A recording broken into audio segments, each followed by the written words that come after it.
The competition to gain an audience with Emperor has gotten even more fierce. Burn! Hey there, it's Theo from Geeky Gamer Guy. This video I'll be previewing the Pànjūn expansion for Gugong from Game Brewer.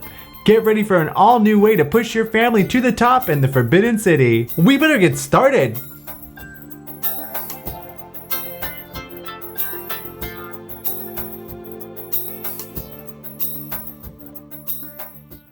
Pànjūn is the first expansion for the critically acclaimed hit, Gugong. You can check out my review for the base game. This expansion takes it even further with 4 modules to beef up the already robust gameplay. The Summer Palace, the Peasants' Revolt, the Palace Stairs, and finishing it off with the extra decrees and gift cards. The Summer Palace module includes new travel tokens, yin-yang cards, decree tiles, and a new board that's placed along the bottom right of the main board.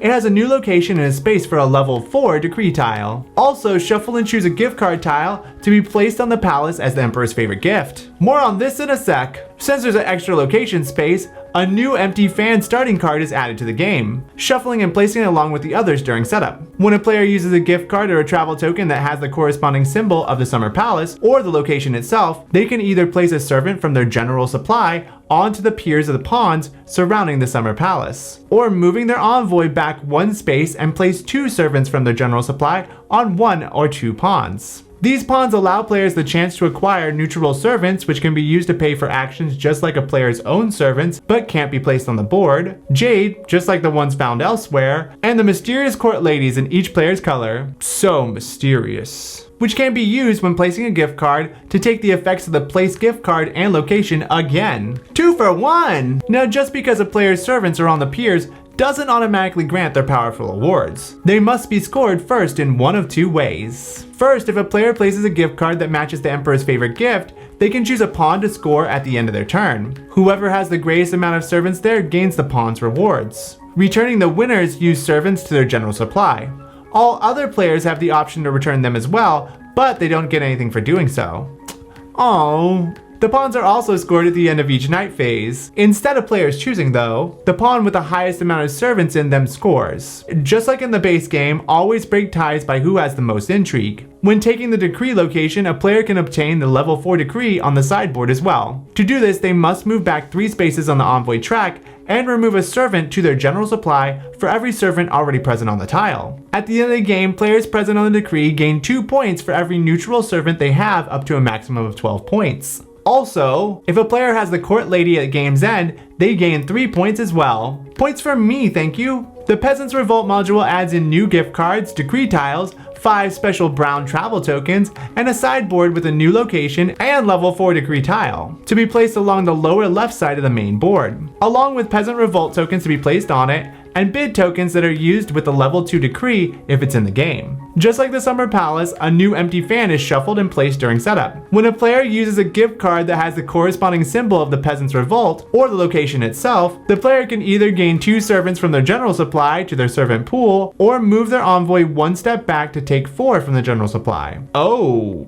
After taking the location, place a Peasant Revolt token face down along the track. Uh-oh, looks like trouble. When taking a brown travel token or placing a number 1 exotic fruit card, the player also draws and plays a Peasant Revolt token. Whenever the face down tokens reach the space according to player count, the peasants will start a rebellion at the end of the current player's turn.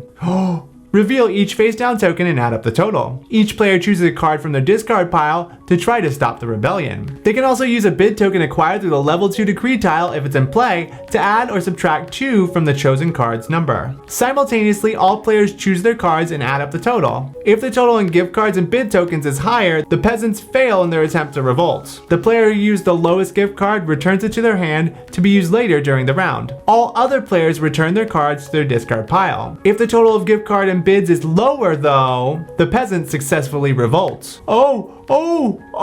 The player who has the highest card in this case takes the card back into their hand. All other players discard their cards and move their envoy back 1 step. Lastly, when taking a decree tile, a player can choose the level 4 on the Peasants' Revolt board. The player must move their envoy back 3 steps and remove a servant for every player already present there. At the end of the game, gain 2 points for every gift card the player owns. Whoa! The Palace Stair module adds in new ways to climb the steps to the Palace of Heavenly Purity. During setup, randomly select a track to be placed on the left and one on the right. The right side of the Palace track is the longer way up, but provides benefits or consequences each morning phase. Things like gaining servants or victory points to losing them at the top of the steps. Some tracks even affect players who rushed up the steps of the palace to make them lose servants during the morning phase. The left side of the palace track is shorter, but the player must have the depicted items to advance through them. Things like having travel tokens, jade, or even gift cards of a certain number. The trek up the steps has never been more steep. Watch your step. Lastly, the extra decrees and gift cards module adds new travel tokens,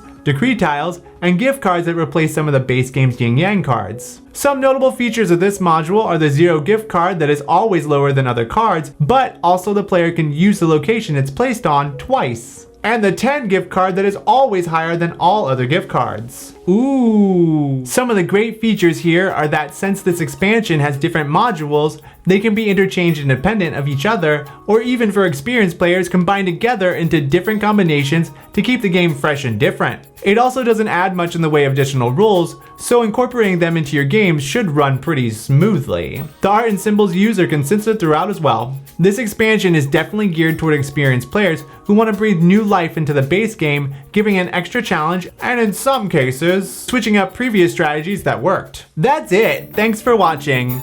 Don't forget to like and subscribe. Plus hit the bell to not miss out on future videos. Until next time, stay geeky, keep gaming! This video... I'll take some points. You wanna give me some points? Give me some points. Can I have some points?